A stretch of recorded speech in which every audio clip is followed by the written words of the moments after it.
अगर आप ऊर्जा के इस आयाम को सक्रिय करते हैं तो जीवन के अन्य आयाम खुल जाएंगे। एक चीज यह है कि क्या आप उन आयामों के लिए तैयार हैं। कुंडलिनी योग मूल रूप से सबसे जोखिम भरा योग है। मैं जोखिम भरा इसलिए कह रहा हूं क्योंकि यह सबसे शक्तिशाली भी है। अगर आपको गहरी खाई में कूदना है तो या तो आपको पागल होना चाहिए या आपको किसी पर जबरदस्त भरोसा होना चाहिए।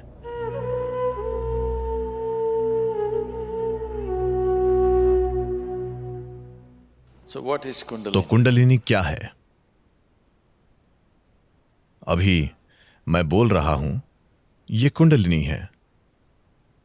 आप सतर्क हैं और सुन रहे हैं। अगर आप सतर्क होकर सुन रहे हैं, That is Kundalini. यह कुंडलिनी है। एक फूल खिल रहा है, वो कुंडलिनी है। एक कुत्ता भौंक रहा है, वो भी कुंडलिनी है। या दूसरे शब्दों में, अस्तित्व की मौलिक जीवन शक्ति को हम कुंडलिनी कहते हैं। अब सिस्टम के भीतर, मानव प्रणाली के भीतर, अगर आप इसे एक तरह के जीवन पैकेज के रूप में देखें तो यह जीवन का एक टुकड़ा है। जीवन का यह टुकड़ा एक खास तरीके से इस ऊर्जा की परतों के साथ पैक किया गया है। ऊर्जा का एक आयाम तुरंत जीवित हो जाता है क्योंकि यह आपके अस्तित्व की प्रक्रिया के लिए जरूरी है। ऊर्जा के अन्य आयाम तब तक जीवित नहीं होंगे जब तक आप उनके बारे में कुछ नहीं करते, जब तक आप उनके बारे में जागरूक नहीं हैं और उन्हें एक खास तरीके से सक्रिय नहीं करते, तब तक वे अस्तित्व में नहीं आते। वे शांत रहते हैं। निष्क्रिय ऊर्जा उस ऊर्जा से बहुत बड़ी है जो अभी उपयोग में है। अपना जीवन चलाने के लिए, एक भौतिक जीवन को पूरी तरह से जीने के लिए, एक पूर्ण भौतिक और बौद्धिक जीवन जीने के लिए आपको चक्रों में से बस 21 चक्रों को सक्रिय करना जरूरी है। इन 114 में से अगर 21 सक्रिय हैं तो आप पूरा जीवन जिएंगे। आप किसी भी कमी को महसूस नहीं करेंगे। आप एक पूरा भौतिक जीवन जिएंगे। आपके जीवन में कोई समस्या नहीं होगी। आप सोचेंगे कि आप एक बड़ी सफलता हैं, लेकिन आप केवल 21 हैं, जो कि 21% से कम है 114 में से। 20% से कम। 20% से कम में भी आप बिना किसी कमी के पूर्ण जीवन महसूस करेंगे। जीवन का बाकी प्रतिशत वो किस बारे में है? अगर आपका इरादा सिर्फ अच्छे से जीने का है तो इसकी जरूरत ही नहीं है। अगर आप ऊर्जा के इस आयाम को सक्रिय करते हैं तो जीवन के अन्य आयाम खुल जाएंगे। एक बात यह है कि क्या आप उन आयामों के लिए तैयार हैं? सवाल यह नहीं है कि यह अच्छा है या बुरा। सवाल यह है कि क्या आप उसके लिए तैयार हैं। क्योंकि भले ही सबसे अच्छी चीजें आपके जीवन में आएं, पर आप उनके लिए तैयार न हों तो यह आपके लिए अच्छा नहीं होगा। आपके अनुभव में यह अच्छा नहीं होगा। अगर कुछ आपके पास तब आया जब आप उसके लिए तैयार नहीं थे, है कि नहीं? अगर यह सबसे बड़ी चीज हो तो भी शायद यह सबसे बड़ी चीज हो, पर यह तब आई जब आप तैयार नहीं थे, तो यह अच्छी बात नहीं है, है ना? तो क्या आप तैयार हैं? यह पहला सवाल है। अगर आप तैयार हैं तो हम इसके लिए क्या कर सकते हैं? हम इसे कैसे सक्रिय कर सकते हैं? ऐसा करने के कई तरीके हैं, कई तरीके। लेकिन कुंडलिनी योग अभ्यास से लोग परिचित हैं? ठीक है। कुंडलिनी योग, मैं किसी पर टिप्पणी नहीं कर रहा हूं।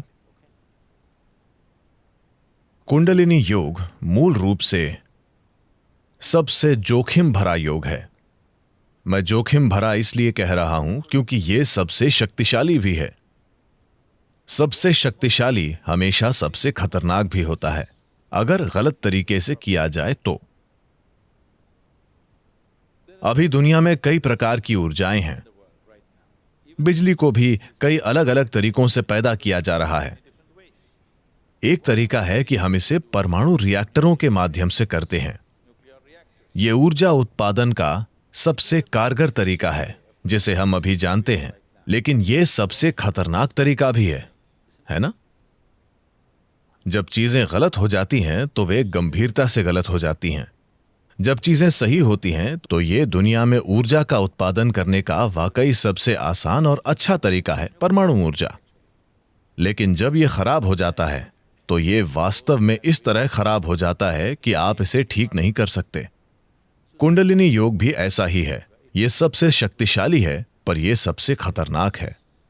जरूरी तैयारी और मार्गदर्शन के बिना, विशेषज्ञ मार्गदर्शन, निरंतर मार्गदर्शन और देखरेख के बिना किसी को कभी इसका प्रयास नहीं करना चाहिए। पर समस्या यह है कि इस पर किताबें लिखी गई हैं और सभी उच्चतम योग करना चाहते हैं। कोई भी ए से शुरू नहीं करना चाहता, सब जी के साथ वर्णमाला शुरू करना चाहते हैं। यह रवैया अपने आप में ही खतरनाक है। जो शक्ति जीवन में परिवर्तन ला सकती है वो जीवन का विनाश कर सकती है, सिर्फ इसलिए कि जरूरी प्रतिबद्धता, समर्पण, ध्यान और समझ के बिना इसे किया जा रहा है। कुंडलिनी ऊपर उठने से, अगर कुंडलिनी ऊपर उठती है तो आपके जीवन के आयाम इतनी तेजी से बदलेंगे कि आपको बाहर भी जल्दी बदलाव लाने के लिए तैयार होना चाहिए, वरना Otherwise, चीजें बड़े पैमाने पर बिखर जाएंगी। शास्त्रीय यौगिक परंपराओं में हम पारिवारिक स्थितियों में रहने वाले लोगों को एक प्रकार का योग सिखाते हैं। एक अन्य प्रकार का योग है जो हम तपस्वियों को सिखाते हैं। ईशा में हमारे पास दोनों रूप हैं। हमारे पास तप योग है और सामान्य योग भी है। हम आपको तपस्वी योग कभी नहीं सिखाएंगे। यह योग का सबसे शक्तिशाली तरीका है, लेकिन इसमें अनुशासन और फोकस की जरूरत होगी and focus, जो आप अपने सामान्य जीवन में नहीं कर पाएंगे। अगर आप उस तरह का योग करते हैं तो यह आपके बाहरी जीवन को तुरंत तोड़ फोड़ देगा। अब यह योग आपके जीवन में जोड़ तोड़ करने के लिए नहीं बनाया गया है, यह आपके जीवन को बेहतर बनाने के लिए बनाया गया है। जब जीवन बेहतर होता है, जब चीजें बेहतर होती हैं, आप अधिक पैसा कमाते हैं, आपका बिजनेस बेहतर हो रहा है, आपका पेशा बेहतर हो रहा है, आमतौर पर दुर्भाग्य से परम की तलाश करने की आपकी लालसा धीमी हो जाती है। हाँ, तो वास्तविक अर्थों में यह तरीका अच्छा नहीं है, पर यह आज की दुनिया में काम करने का एकमात्र तरीका है, और यह एकमात्र तरीका है जो अधिकांश लोगों के लिए कारगर होता है। बहुत कम लोगों के लिए हम इसे अन्य तरीकों से कर सकते हैं। हम इन सभी चीजों को दरकिनार कर सकते हैं और बस बहुत ही शक्तिशाली तरीके से काम कर सकते हैं, पर यह उनके आसपास के सभी सामाजिक ढांचों को खत्म कर देगा जो हर किसी के लिए अच्छा नहीं है। तो ये विभिन्न आयाम हैं। अगर कुंडलिनी योग का अभ्यास करना है तो आपको एक निश्चित प्रकार के वातावरण में होना चाहिए। आप सामाजिक परिस्थितियों में रहकर कुंडलिनी योग नहीं कर सकते, वरना कुंडलिनी योग के नाम पर आप कुछ सरल कर रहे हैं, क्योंकि कुंडलिनी योग आपको कुछ दिनों के भीतर बदल सकता है। अचानक अभ्यास के 2 दिनों बाद ही आप अपने ही घर में एक अजनबी की तरह महसूस करेंगे, क्योंकि यह आपके बारे में सब कुछ बदल देगा। क्या हम कुंडलिनी ऊंचा उठा सकते हैं? हां, हम कर सकते हैं। एक तरीका यह है कि मददगार माहौल बनाया जाए ताकि यह धीरे धीरे बढ़े। दूसरा तरीका इसे इस तरह भड़काना है कि यह जल्दी से बढ़ जाए। अगर यह जल्दी से बढ़ जाती है तो सब कुछ नाटकीय रूप से बदल जाता है। अगर यह धीरे धीरे बढ़ती है तो बदलाव धीरे धीरे होगा। आप समय के साथ बदलाव संभाल पाएंगे। लेकिन अगर यह बहुत जल्दी होता है तो आप बदलाव संभाल नहीं पाएंगे। ऐसा लगेगा जैसे चीजें बिखर रही हैं। तो ऐसा करने के अलग अलग तरीके हैं। कितने तरीके हैं? बहुत सारे तरीके हैं। मैं सभी तरीके नहीं बताऊंगा। ऐसा करने के कई तरीके हैं। मूल रूप से इसे करने के 112 तरीके हैं। 112 तरीके हैं जिनसे आप इसे अपना सकते हैं। आधार से इसके लिए आपको ढांचे को जानना होगा, वरना यह बहुत लंबा हो जाएगा। इन 114 चक्रों में से 7 ऐसे हैं जिन्हें हम 7 आयामों के रूप में पहचानते हैं। इनमें से 6 शरीर के भीतर हैं, एक भौतिक शरीर के बाहर है। इसलिए अगर आप इन 112 तरीकों को अपनाते हैं तो आप 6 चक्रों को संभाल लेंगे, 7वें को आप संभाल नहीं सकते। 112 तरीके हैं जिनसे आप एक चक्र को प्राप्त कर सकते हैं, जिसे हम आज्ञा कहते हैं। लेकिन आज्ञा से सहस्त्रार तक कोई रास्ता नहीं है। इसका कोई तरीका नहीं है। आपको बस एक खाई में कूदना है। अगर आपको खाई में कूदना है तो आपको पागल होना चाहिए या आपको किसी पर जबरदस्त भरोसा होना चाहिए। कोई व्यक्ति कूदो कहता है और आप कूद रहे हैं क्योंकि आपको किसी पर इतना गहरा भरोसा है।